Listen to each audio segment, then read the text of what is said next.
할렐루야. 아멘. 하나님의 기뻐하심으로 오늘도 수요 예배로 영광을 올리는 여러분의 신앙과 믿음 속에 주의 약속된 은혜가 차고 넘치기를 축복합니다. 아멘. 말씀의 제목 같이 나눕니다. 큰일을 행하시는 하나님. 큰일을 행하시는 하나님. 아멘.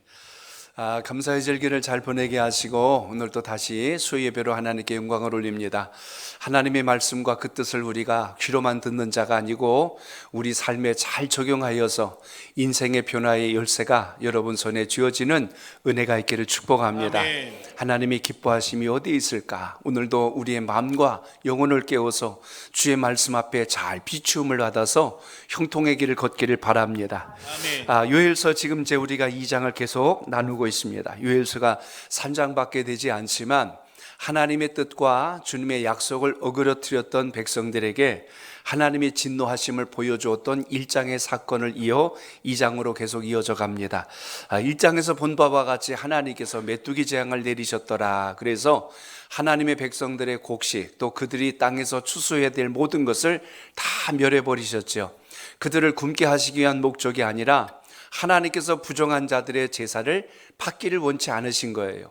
그런데도 자꾸 꾸역꾸역 짐승을 가져오고 재물을 가져와서 주님 사랑하나이다 하는데 이분 사랑하는데 마음은 떠나 있는 거 아닙니까? 하나님께서 그 제사를 받기가 싫으신 거예요.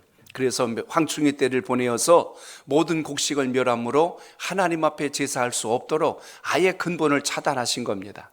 이쯤 되면 하나님이 우리를 버리셨구나라고 낙심할 수 있는데요, 요엘 선지자가 전하는 2장의 메시지는 너희가 아무리 지금 상황이 이럴지라도 다시 뜻을 돌이켜 주님 앞에 돌아온다면 하나님은 다시 자비의 손길로 너희를 일으키실 것이고 길을 내주실 것이니라.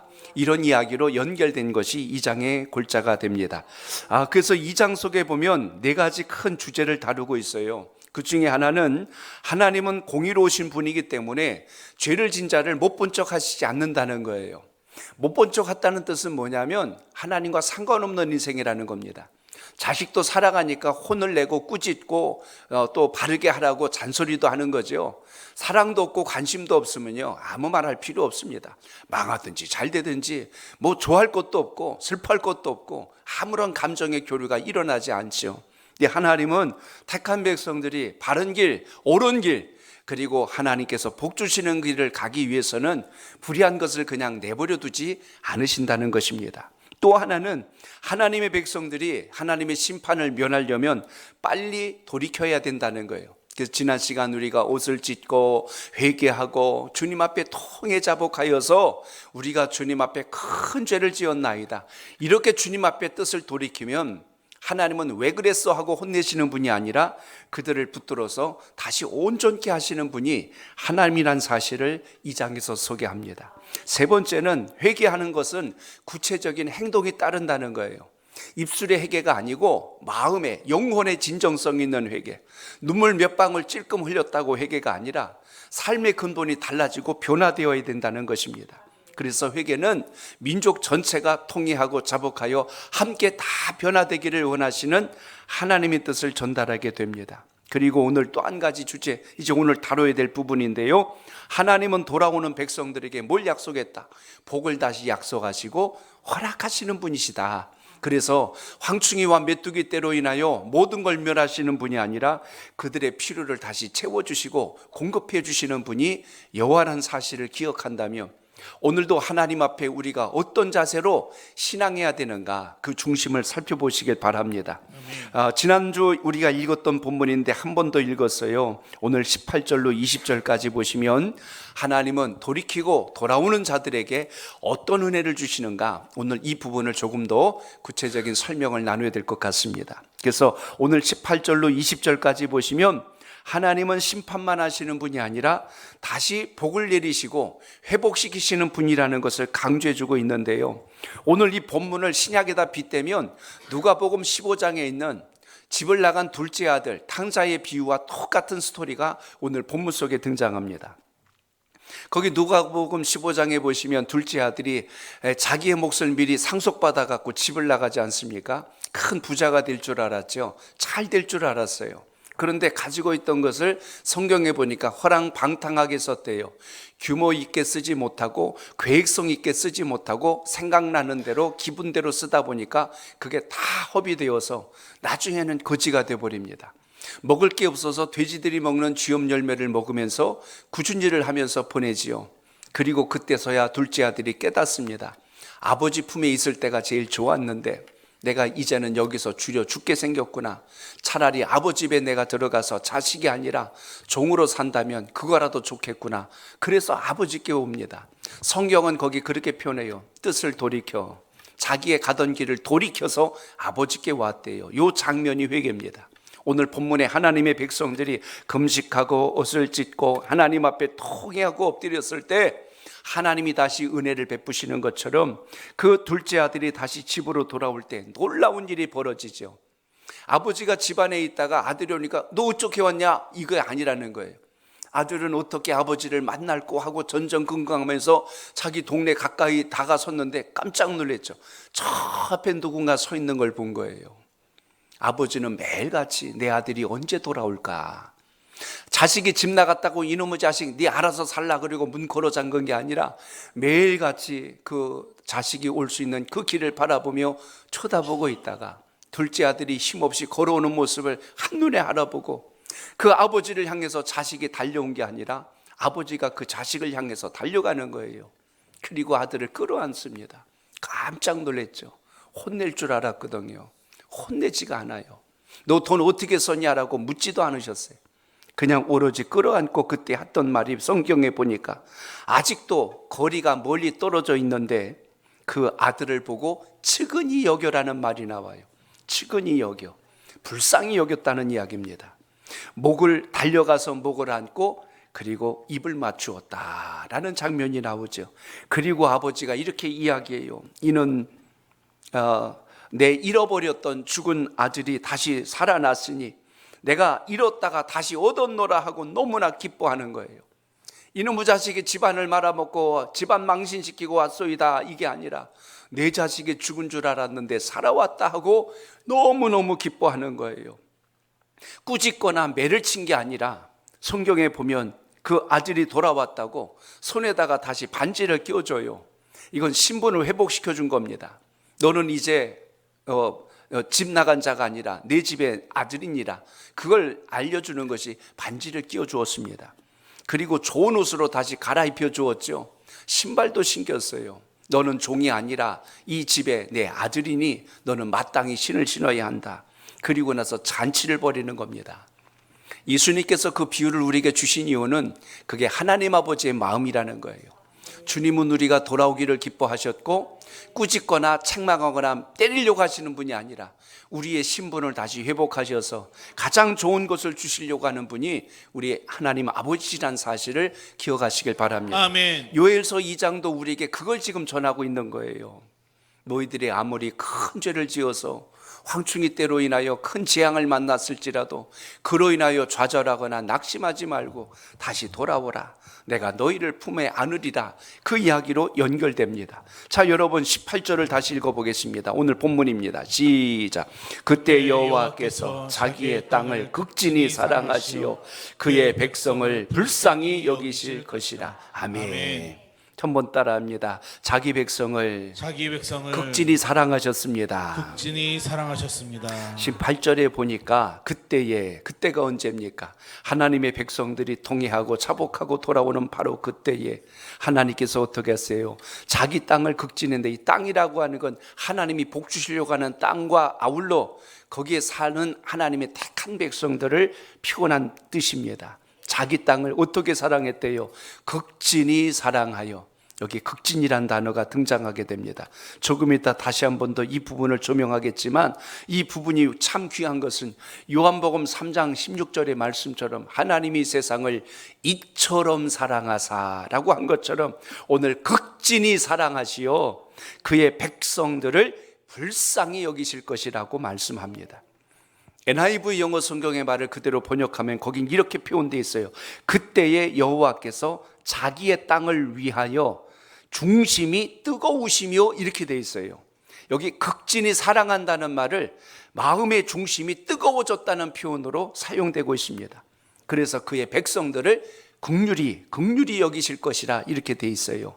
마음이 뜨겁다는 것은 긍휼히 여기시고 측은히 여겼다는 마음과 일치되는 겁니다. 마음이 간절해진 거예요. 안타까운 거예요.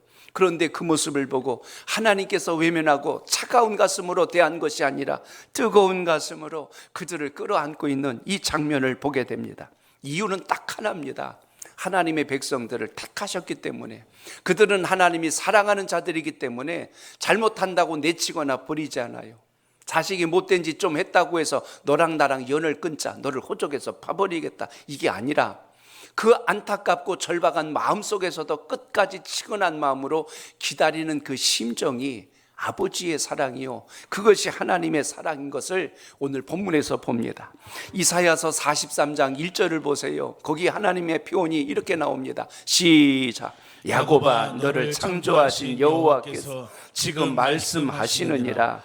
이스라엘아, 너를 지으신 이가 말씀하시느니라. 너를 두려워하지 말라. 내가 너를 구속하였고 내가 너를 지명하여 불렀나니 너는 내 것이라. 아멘. 여기 보니까 너를 구속하였대요. 구속이라는 의미는 너의 죄값을 내가 다 지불하였느니라, 그 이야기입니다. 그리고 너를 택하였대요. 지명하였대요. 그래서 너는 이제 나의 소유니라. 하나님의 소유라는 것은 그 밑에 있으란 뜻이 아니라 이제부터 내가 너를 책임져 줄 것이고, 이제부터 내가 너를 보호해 줄 것이고, 이제부터 내가 너의 앞길을 인도해 줄 것이니라. 그 말씀이 오늘 이 소유라는 것 속에서 오늘 내 것이라는 것을 통하여 나타나는 겁니다. 여러분, 대한민국 우리가 국민이고 또 국민의 시민권을 가진 자라면 세계 어느 곳에 가 있든지 그 사람은 대한민국 사람이에요. 해외에 나가서 어려움을 당하고 위기를 만나면 그 영혼, 그 삶을 끝까지 책임져 줘야 될 것이 국가가 해야 될 일입니다. 특히 미국이 참 멋있을 때가 그런 거 아닙니까? 인질로 잡혀가거나 아니면 어디서 위기를 당하면요, 국가에서 아주 총체적으로 움직여줘요. 야, 그거 보면요, 다 미국에 살고 싶은 생각 막 들 생각 든다니까.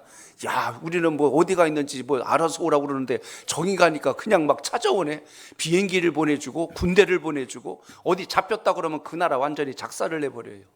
우리 국민 손대면 내가 가만 안 둔다. 이게 국가의 위상 아니겠습니까?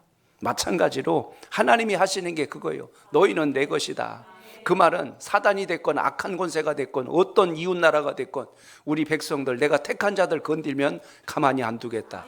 이 하나님의 역사가 이렇게 좀 소개되고 있습니다.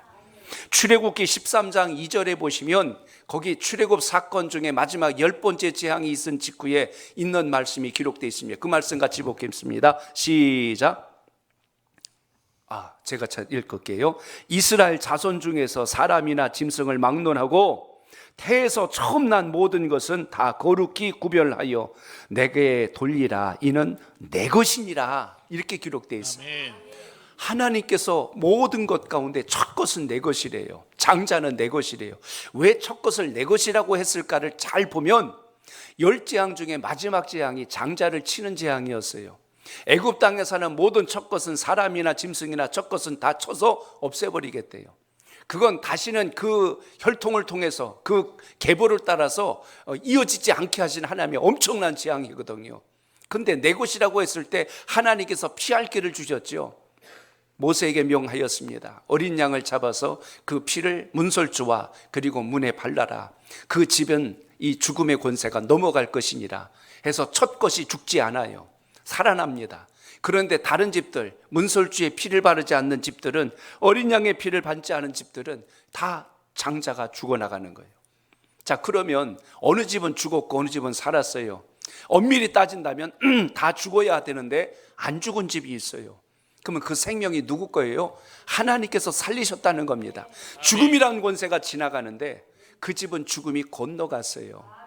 이게 주님께서 보호하시고 지켜주신 거라면 바로 이 생명에 대한 권한이 누구요? 하나님께 있다는 것을 우리에게 보여준 것입니다. 아멘. 그렇기 때문에 오늘도 예배를 통해서 또 한 번 우리가 깨달아야 되는 것은 하나님의 극진한 사랑이 여러분 삶 속에 살아있길 바랍니다. 아멘. 사람은 간절함과 관계에 따라서 행동과 자세가 달라지지 않습니까?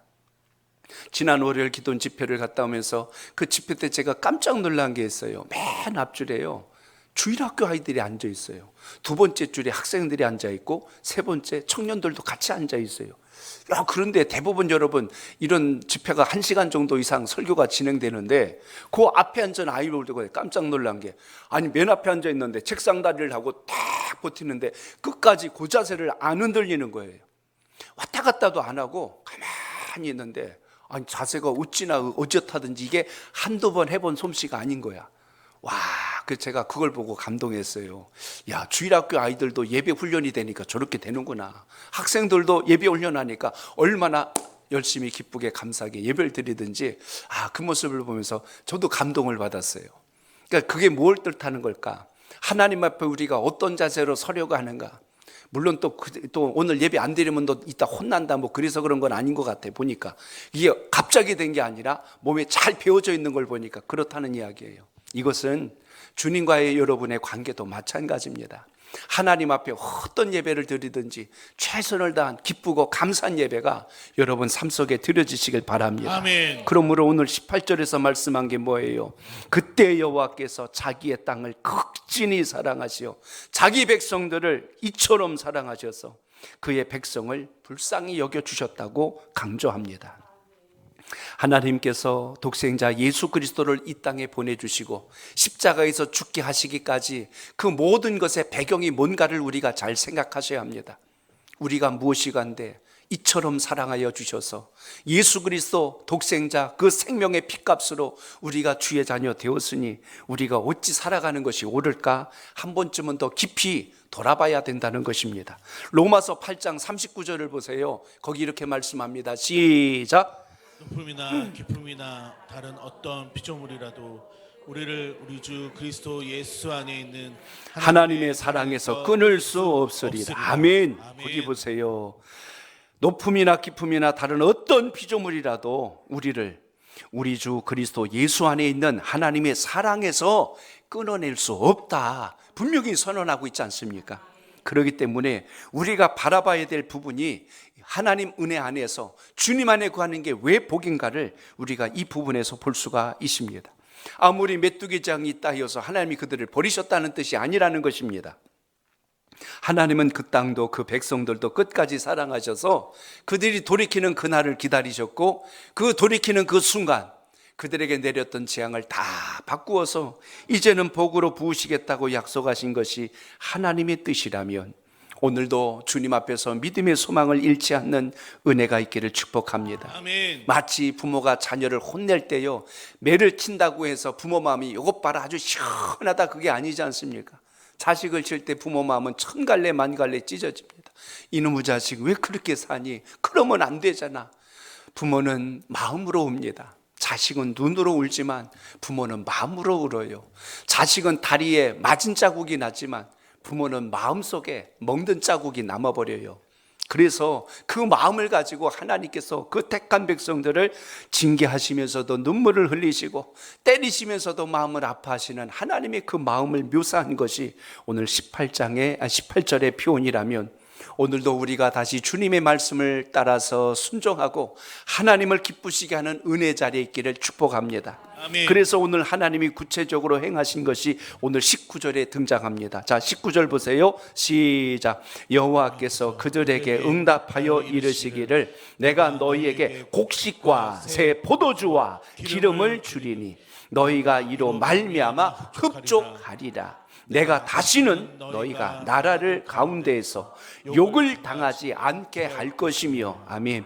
하나님은 자기 백성들의 간구를 응답하시는 분이란 것을 오늘 요 19절에서 기억하시길 바랍니다. 아멘. 여호와께서 그들에게 응답하신다라고 그랬어요. 언제예요? 돌이킬 때, 회개하고 돌아오면 하나님은 즉시 응답하시는데 그 응답하셔서 보여준 이야기가 오늘 본문 속에 나타납니다. 곡식을 준다 했고 새 포도주를 준다 했고 그리고 거기 보니까 이제 기름까지 준다라고 했는데 징계를 거둬들이시고 회개한 자들을 향한 주님의 반응에 대한 표현입니다. 여기 지금 표현하고 있는 것 중에 곡식은 그들이 먹어야 될 일용할 양식을 이야기합니다. 새 포도주는 그걸 짜가지고 그들이 마실 음료로 삼지요.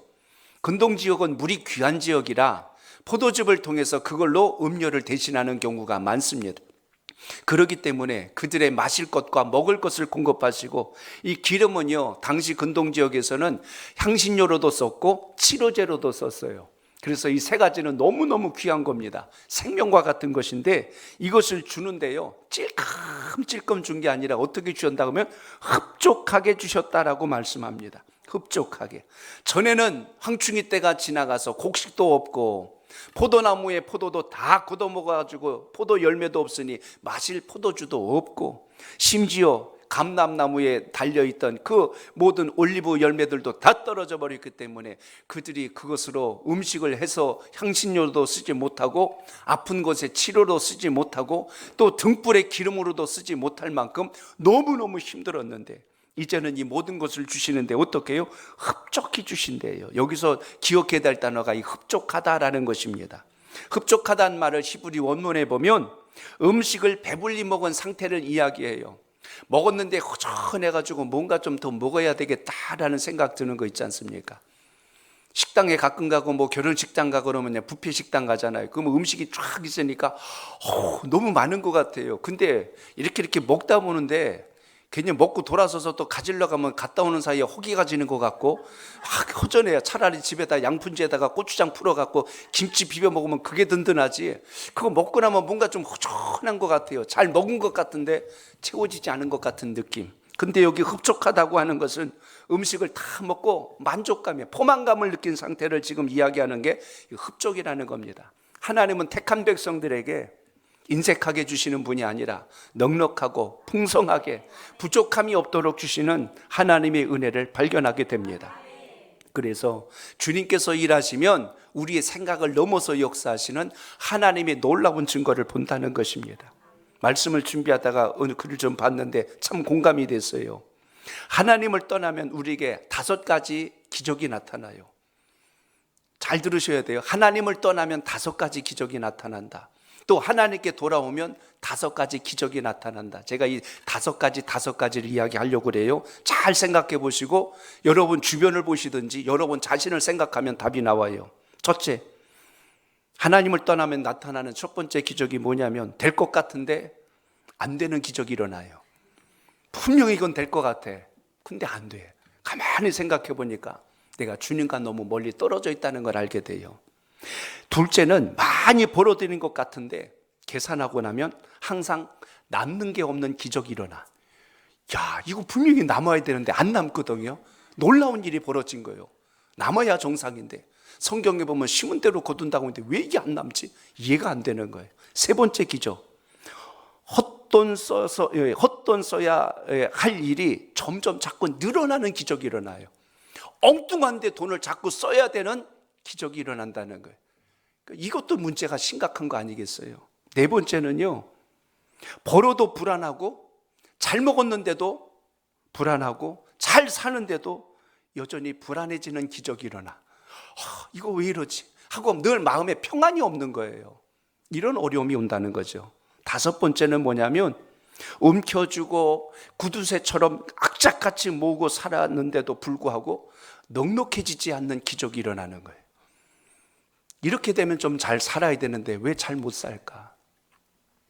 그래서 하나님과 멀어져 갖고 잘된 인생이 없다는 게 오늘 이스라엘 백성들을 보면서 우리가 발견하셔야 됩니다. 아무리 이들이 선민이고 택한 백성이라 할지라도 주님 뜻을 어그리고 떠나버리니까 하나님이 곡식을 걷어가 버리시고 포도주를 아예 씨를 말려버리시고 그리고 감람나무의 열매가 아예 맺지도 못하게 하시고, 그래서 결국 그들의 삶 전체가 완전히 무너지는 기적을 나타내 주셨어요. 큰 일을 행하신다는 게 이런 역사 속에서 우리가 발견하게 됩니다. 그럼 반대로 하나님을 잘 따르고 주의 말씀에 청종하고 주님께 돌아오면 오늘 본문에서 말씀하는 것처럼 기적이 일어나는데, 가장 먼저는요, 늘 손해본 것 같은데 계산해 보면 통장이 차고 지갑에 자꾸 돈이 남아. 이런 기적이 일어나는 현상을 경험하게 된다는 것입니다. 두 번째는요, 별로 본 것 같지 않은데 생활이 갈수록 점점 윤택해지는 기적을 경험하게 됩니다. 야, 내가 이렇게 열심히 했나? 이거 그래도 소유가 안 빠져나가냐고 이런 놀라운 것을 경험한다는 거예요. 세 번째, 늘 주고 살았고 주면서 살았는데도 불구하고 살림이 충나지 않는 점점 늘어나는 기적을 경험하게 된다는 것입니다. 네 번째는요, 나 때문에 모든 사람들도, 내 주변의 사람들도 복을 받고 덕을 받는 기적이 일어나요. 여러분 때문에 여러분 주변에 있는 사람들이 잘 되는 역사가 일어난다는 것입니다. 아이고, 나만 잘 되면 됐지 왜 주변 사람들까지 챙기세요? 그게 아니라 하나님은 복을 입은 자들을 통해서 함께하는 모든 사람들에게도 넉넉함과 윤택함을 주신다는 사실입니다. 하나만 더 말씀드립니다. 이래도 기쁘고 저래도 기쁘고 기쁜 평화와 평안이 내 안에서 신기하게 떠나지 않아요. 어려운 일을 만났는데도 두려움이 없어지고 근심될 일이 있는데도 여전히 마음의 평안은 존재한다는 것입니다. 그러므로 신앙의 본질이 뭘까를 잘 생각해 보세요. 이걸 체험해야 예수 믿는 기쁨이 뭔가를 비로소 우리가 알게 되는데, 그걸 모르면 우리 인생이 너무나 이기적이고 자기중심적으로 가다가 주님께서 말씀하신 곳에 서 있지 못할 때가 많다는 것입니다. 오늘 이스라엘 백성들의 모습이 그거예요. 우리는 택한 백성이고 축복의 땅도 주셨고 젖과 기름이 흐르는 땅이요, 여기서 우리가 살면 잘 된다 그러면서 하나님 뜻대로 안 살아. 입으로는 주여 주여 하는데 삶은 안 살았어요. 그러니까 하나님께서 그 제사를 받기가 싫으신 거예요. 그 예배를 받기가 싫으신 거예요. 그래서 메뚜기 떼를 보내셔가지고 완전히 모든 걸 다 걷어가 버리셨어요. 오늘 다시 여러분 요엘서를 통해서 기억하십시오. 오늘 여기서 말씀한 게 뭘까요? 돌이킨 자의 백성들의 기도를 받으시는 주님, 입만 살아가지고 구하는 자의 기도가 아니라 그들에게 응답하신다는 것은 하나님 앞에 통회하고 자복하고 돌아온 자들의 기도를 주님께서 받아주셔서 그들의 곡식도 새 포도주도 기름도 다시 넉넉하게 해주셔서 흡족하게 그것으로 채워주시는 역사가 우리의 신앙과 삶 속에 살아있기를 바랍니다. 아멘. 하나만 더 말씀드립니다. 오늘 20절 보세요. 시작. 내가 북쪽 군대를 너희에게서 멀리 떠나게 하여 메마르고 적막한 땅으로 쫓아내리니 그 앞에 부대는 동해로 그 뒤에 부대는 서해로 돌아갈 것이라. 상한 냄새가 일어나고 악취가 오르리니 이는 큰 일을 행하였음이 하시니라. 아멘. 하나님께서 어떻게 하신다고 했냐면 다시는 욕을 당하지 않게 하시겠다 이렇게 말씀. 다시는 너희가 부끄럼 당하지 않게 할 것이고, 다시는 너희가 세상에 손가락질 당하게 하지 않을 것이고, 다시는 너희가 이 땅에서 초라한 자가 되지 않게 하리라. 아멘. 누구에게요? 돌아온 자들에게. 돌아온 자들을 살리시는 하나님의 은혜가 오늘 이 말씀 속에 기록된 것입니다. 다시는 이방 족속들에 의해서 멸시를 당하지 않게 하리라. 다시는 이방 족속들로 하여금 천대를 당하거나 조롱거리가 되지 않도록 내가 하리라.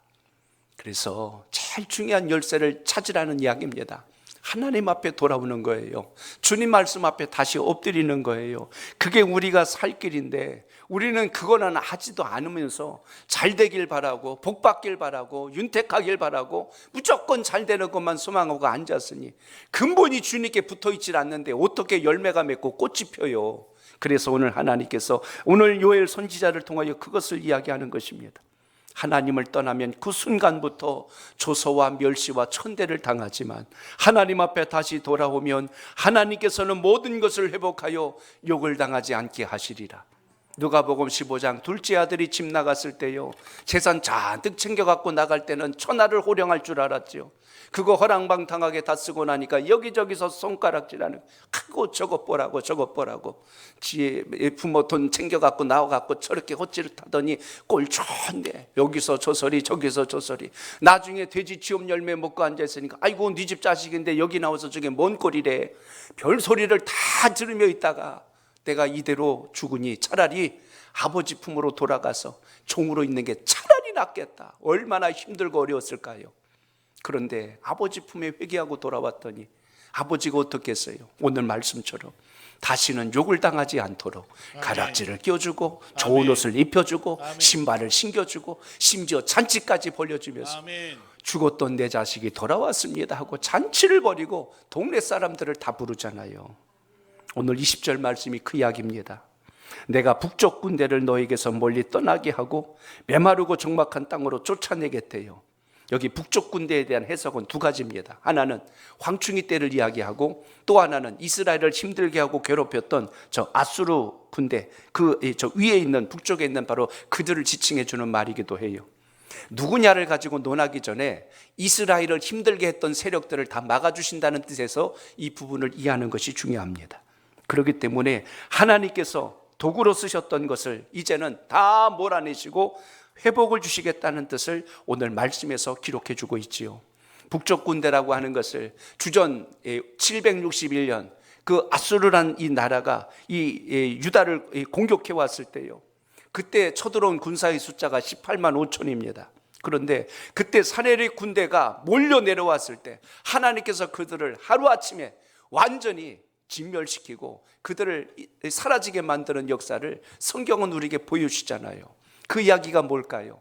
대적이 아무리 숫자가 많고 힘이 세 보이고 강할지라도 하나님께서 너는 내 것이라, 내가 너희를 세상 가운데 욕되게 하지 않으리라 하나님이 지키시겠다고 선언해 놓은 이상 더 이상 누구도 범접할 수 없도록 지키시는 하나님의 은혜가 있음을 잊지 않길 바랍니다. 아멘. 그러므로 오늘 주님의 말씀을 통하여 기억하세요. 세상에서 오는 재난과 환난이 두려운 것이 아니라 내가 오늘 주님과 잘 좋은 관계와 주님과 동행하고 있는가를 점검하지 않으면 우린 여전히 딴 세상에 가 있는 인생과 다를 바가 없습니다. 이스라엘이 초대 왕이었던 사울왕을 생각해 보세요. 처음에 그가 얼마나 겸손했어요. 이스라엘의 왕으로 세운다고 하니까 아유 나는 그런 자리에 설 수 없다고 겸손해서 숨고 그걸 마다했던 사람이 사울입니다. 시간이 점점 흐르자 권력이 들어오지요. 모든 걸 통솔할 수 있는 권세가 들어오지요. 그리고 재력이 생기지요. 부귀와 영화를 누리죠. 점점 목이 코다지기 시작하더니 사무엘 선지자가 전하는 하나님의 음성을 들을 생각을 안 합니다. 결국 사울은 한마디로 하면 교만해서 망한 인생이에요. 하나님 뜻 순종하지 않아서 망한 인생입니다. 모든 것 다 누리고 순종하고 말씀대로만 갔다면 사울은 존경받고 역대에 기록될 만한 훌륭한 왕으로 인정받았을 텐데 그의 끝이 아름답지가 않습니다. 오늘 결국 본문 속에도 보시면 불의한 자 악한 자들을 다 멀리 내보내서 동해로 서해로 내보내고 그들에서 악취가 난다고 했으니 불의한 길을 가는 것이 결코 온당하지 못함을 오늘도 우리는 말씀을 통하여 봅니다. 우리의 모든 삶의 모습이 강해서가 아니라 때론 부족하고 연약한 거 누구보다 본인이 잘 알고 주님도 아시거든요. 근데 주님은 연약한 우리를 그대로 쓰고 계신 거예요. 그러니까 나는 그릇이 요것밖에 안 되니까 주님 저는 아닙니다가 아니라 그 그릇도 주님은 쓰세요. 깨진 그릇도 찌그러진 그릇도 부서진 그릇도 주님은 다 고치시고 쌈에서 쓰시는 분이 주님이란 것을 잊지 않길 바랍니다. 아멘. 국민일보에 보면 겨자씨라고 하는 짧은 글이 있는데요, 거기 아마 여러분도 이런 이야기 하실 겁니다. 어떤 사람이 물지개를 지고요 물을 길러다가 계속해서 그걸 나릅니다. 항아리에다 물을 길러서 나르는데 한쪽에 있는 지게 밑에가 구멍이 나 있어요. 새는 거예요. 그러니까 지고 막 가면 이쪽에서는 물이 반은 다 목적지에 도착하면 다 쏟아져 나가는 겁니다. 집에 와 보니까 물은 한쪽은 이건 다 부는데 한쪽은 부면 반밖에 안 되는 거예요. 조금 이제 의인화해서 했겠지요. 그 깨져가지고 물 새는 항아리가 주인에게 이야기했대요. 주인님 너무 송급스럽습니다. 저를 버리고 금이 안 간 그런 새 항아리를 사서 사용하세요. 저는 새 가지고 아무리 했어도 힘써도 다 새버리니 소용이 없습니다 하고 이야기를 하더랍니다. 주인이 그 깨진 항아리에게 이렇게 이야기를 했어요. 나도 안다. 그러나 나는 항아리를 바꿀 마음이 전혀 없구나. 그리고 우리가 지나왔던 그 길 좀 보겠니? 하고 그 길을 보여주는 거예요. 너가 오는 동안 이 길은 황무지와 같은 길이었는데 내가 오면서 물을 줄줄 흘리면서 왔지 않냐? 근데 거기서 봐라. 꽃이 피고 풀이 나고 생명들이 일어나지 않느냐? 너는 낭비하고 허비한 인생이 아니라, 허비한 삶이 아니라 너로 인하여서 생명을 살리지 않았느냐? 너는 귀한 일을 하고 있단다 하고 칭찬하고 격려하고 위로합니다. 짧은 글인데 많은 생각을 하게 합니다. 나 같은 자를 주님이 어떻게 쓰시려고 그러실까? 근데 주님은 깨지고 부서진 그릇도 구멍난 그릇도 그걸 통하여서 또 다른 생명에게 희망을 주고 용기를 주고 도전을 주면서 우리를 들어 쓰신다는 걸 생각하면 내가 보는 나보다 주님께서 보시는 여러분이 얼마나 귀하고 보배로운가를 잊지 마시고 아멘. 여러분의 자존감을 건강하게 세우셔서 하나님 앞에 쓰임받는 은혜가 있기를 축복합니다. 아멘. 오늘 20절 끝부분에 보면 하나님께서 큰 일을 행하셨다고 말씀합니다. 그 누구도 저 북쪽에 있는 아수르 군대를 막아내질 못했어요. 그 아수르란 소리만 들어도 앗 하고 다 기절할 정도요. 근데 그 아수르를 하나님께서 단번에 막아내 주시고, 그래서 하나님이 큰 일을 행하시는 거예요. 어떤 대적이 온다 할지라도 하나님은 다 막아내셨다는 것을 보면, 이스라엘 군대가 잘 싸워서 이긴 것도 아니고, 무기가 좋아서 이긴 것도 아니고, 전술이 좋아서 이긴 것도 아니라 하나님께서 섭리해 주셨다면, 오늘 그 신앙과 그 믿음 가지고 우리에게 주신 복음의 본질을 잃지 말고 잘 살아가는 은혜가 있기를 바랍니다. 아멘. 어거스틴은 기도하다가 이런 고백을 합니다. 오 주여, 우리 마음이 주님 안에 쉬기까지는 우리에게는 참 만족이 없나이다 라는 고백을 합니다. 주님 안에 거하기 전까지는 우리 인생에 진정한 만족은 없나이다. 그 고백을 했다는 거예요. 우리의 삶이 조금 공허할 수는 있어요. 채워짐이 없어서 때로는 갈증을 느끼고 고단할 수는 있을 겁니다. 그러나 그럴수록 더 주님께 붙들리시고 주님과 동행하시길 바랍니다. 아멘. 그럴 때 하나님이 우리 인생을 일으켜 주시고, 오늘 말씀처럼 19절에 있는 단어처럼 흡족하게 해주시고, 18절에 있는 말씀처럼 극진히 사랑해 주셔서 우리를 존귀하게 하신다는 걸 잊지 마시고 이 은혜가 여러분에게 있기를 바랍니다. 아멘. 끝으로 시편 127편 1절 읽고 말씀을 맺겠습니다. 1절 시작. 여호와께서 집을 세우지 아니하시면 세우는 자의 수고가 헛되며 여호와께서 성을 지키지 아니하시면 파수꾼에 깨어 있음이 헛되도다. 아멘. 큰일을 행하시는 하나님께서 일하시면 북쪽에 내려오는 군대도 막아주시고 아멘. 재난도 막아주시고 아멘. 그들을 멀리 떠나게도 하시고, 그리고 실패도 막아주시는 분이 우리 주님이란 것을 잊지 마시고 다시 한 번 더 힘과 용기를 주님 안에서 붙드셔서 여러분의 신앙이 더 강건해지는 은혜가 있기를 바랍니다. 아멘. 내 눈으로 볼 땐 답이 안 보이고 길이 안 보이고 두려움 투성이지만 주님과 같이 가는 인생은 반드시 우리에게 길을 내주시고 피할 길도 주시고 합력할 사람도 붙여주시고 영광을 이루신다는 걸 잊지 마시고 이 신앙이 여러분의 믿음 되시기를 축복합니다. 아멘.